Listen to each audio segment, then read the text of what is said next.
Hello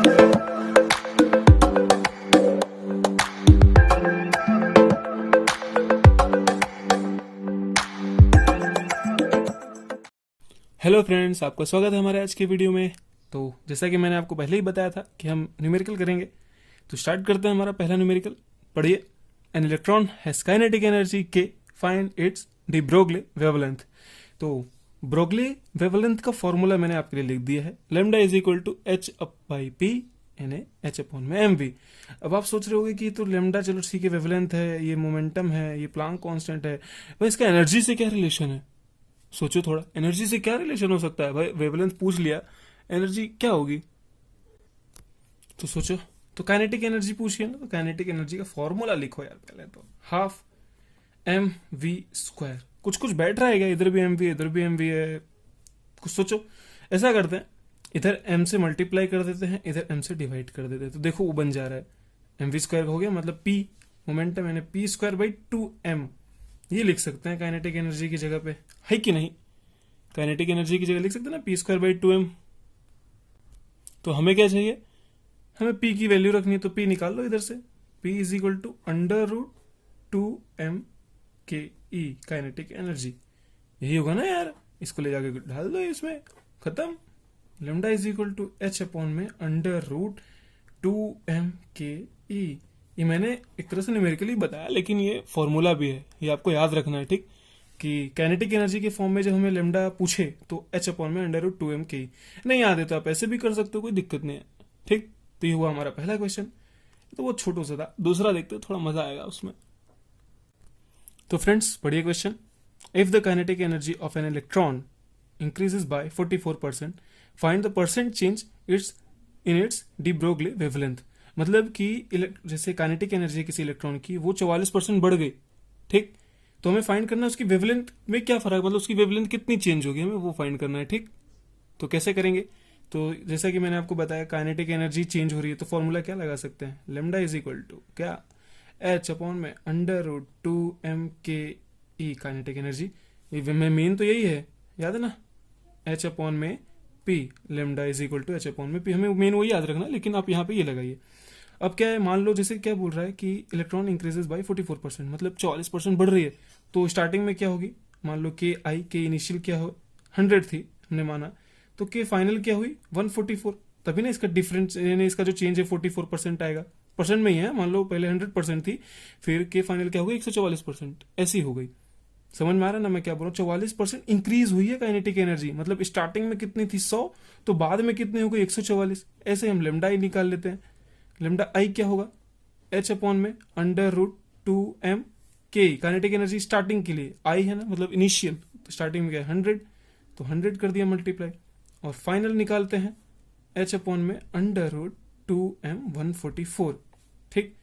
तो change जैसे इसका निकालेंगे तो क्या निकालेंगे? के फाइनल माइनस के इनिशियल, तो 44 आ जाएगा। सेम इसमें भी करो, सेम इसमें भी करो, लेकिन एक चीज देखो पहले, क्या लेमडा एफ, मतलब सॉरी फाइनल वेवलेंथ का फाइनल, और ये करेंगे या lambda I minus lambda F करेंगे? मतलब फाइनल माइनस इनिशियल करोगे कि इनिशियल माइनस फाइनल करोगे?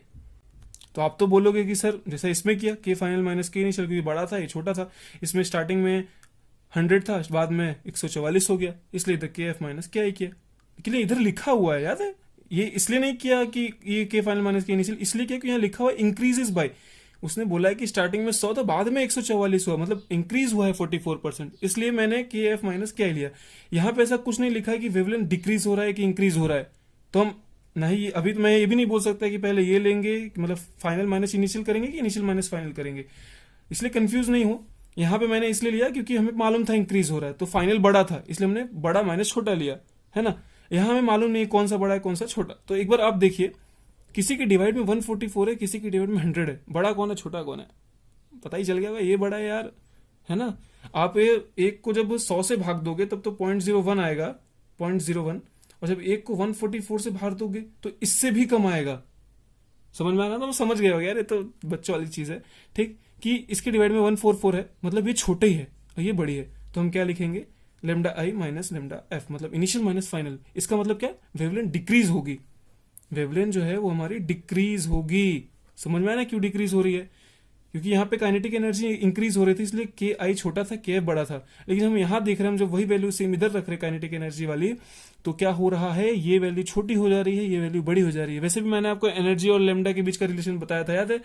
E is equal to SC by lambda, याद है? एनर्जी बढ़ेगी तो जाहिर सी बात है लेमडा घटना ही है। सॉरी, दिख नहीं रहा होगा आपको, सॉरी, आ जाओ। E is equal to SC by lambda, याद है? तो लेमडा अगर जब E बढ़ेगा तो लेमडा घटेगा।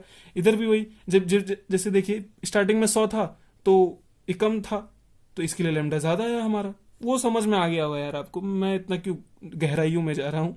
ठीक, तो किसी के डिवाइड में ये समझ में आ गया ना, 144 है डिवाइड में, यहाँ 100 है। ठीक, यहाँ बड़ी वैल्यू है डिवाइड में, इसलिए ये छोटा आएगा, ये टोटल वैल्यू छोटी आएगी और ये टोटल वैल्यू बड़ी आएगी, इसलिए हमने लेमडा ई माइनस लेमडा किया। नहीं तो आप E is equal to SC by lambda से भी समझ सकते हो। तो बस वैल्यू रख दो। H अपॉन में क्या करते हैं, कॉमन ले लेते हैं, लेमडा H अपॉन में अंडर 2m कॉमन ले लेते हैं, तो क्या बचेगा 1 बाई क्या 10 माइनस 1 बाई 12। समझ में आया? मैंने डायरेक्ट 10 बाहर ले लिया, मतलब 100 में से, तो ये आया। एलसीएम निकालो यार मेरे भाइयों, मेरे दोस्तों, एलसीएम निकालो और बताओ मुझे कितना आया। मैं ही बार बार नहीं निकालेगा। ठीक, बताओ तो कितना आया? 60। 6 माइनस 12 पंचे 60, तो 1 बाई 60। तो H अपॉन में अंडर 2m 1 बाई 60। लेकिन ये तो आया हमारा लेमडा का चेंज आया, और डिक्रीज में है लेमडा, समझ में आना, क्योंकि इनिशियल माइनस फाइनल कर रहे हैं हम। इसका मतलब वेवलेंथ घट रही है ना? इसका मतलब क्या है, वेवलेंथ घट रही है हमारी। तो कितनी घट रही है? आंसर मिला कि नहीं? पहले आपने निकाला कि नहीं? आंसर मिला? तो भाई लोग, असुविधा के लिए खेद है, आंसर ये नहीं है, ये तो हमारा चेंज आया ना अभी। तो हमें तो क्या पूछा है, percent change in its de Broglie wavelength. हमने तो चेंज निकाला है अभी। ये तो चेंज है कि हाँ इतना चेंज हो रहा है और डिक्रीज हो रहा है, इतना कम हो रहा है ना? अब अगर हमें किसी चीज का परसेंटेज निकालना हो तो भैया बच्चों हो, पढ़े तो होगे ही पुराने जमाने में। पुराने जमाने मतलब पुरानी क्लास में परसेंटेज कैसे निकालते हैं मुझे बताना तो। कैसे कैसे कैसे कैसे बोलो। तो जो वैल्यू है हमारी, ठीक, डिवाइड में ओरिजिनल वैल्यू। ओरिजिनल कितना था? इतना। फाइनल ही हुआ ना, स्टार्टिंग में इतना था। इसको कर दो लेमडा आई इंटू 100, ये वैल्यू निकालो। ये दिख रहा है कि नहीं? ये लेमडा जो हमें मिला, जो चेंज था, वो डिवाइड में इनिशियल वैल्यू इंटू 100, इसे निकालो कितना है मुझे बताओ फटाफट। तो ये मैंने आपके लिए लिख दी, चेंज इन वेवलेंथ अपॉन में ओरिजिनल इंटू 100। तो हमारा चेंज कितना आया? नोट तो किया गया यार, बोला तो करो यार बहरो, मुझे पता नहीं बोल सकते। 2m, ठीक, इंटू 1 बाई 60, ये हमारा चेंज था। डिवाइड में ओरिजिनल कितना है?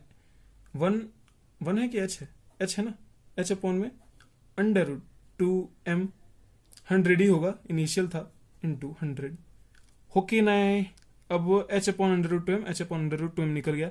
ये अंडर रूट में 100 जब बाहर आएगा तो यार इंटू 1 बाई 10 आएगा, है ना? 1 बाई 10 में डायरेक्ट लिख रहा है यार, बुद्धि लगाओ। 1 0 इसका गया, ठीक। तो क्या आया? 100 बाई 1 बाई 6, तो ये 100 बाई 6 आया। डिवाइड करोगे कितना आएगा? 6 बन जा 6 बचे 4, 16.66 आएगा। ऐसे आएगा ना? देखो करो, 16.66% सही है। तो कितना चेंज आया मालूम पड़ा ना? इतना चेंज हुआ वेवलेंथ, इतना डिक्रीज हुआ वेवलेंथ। हो गया?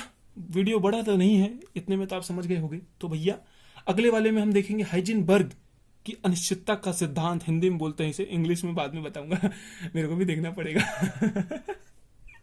तो ठीक, तब तक के लिए बने रहिए। और अगर अच्छा लगा हो तो लाइक वाइक जो होता है सब करो यार। Bye bye.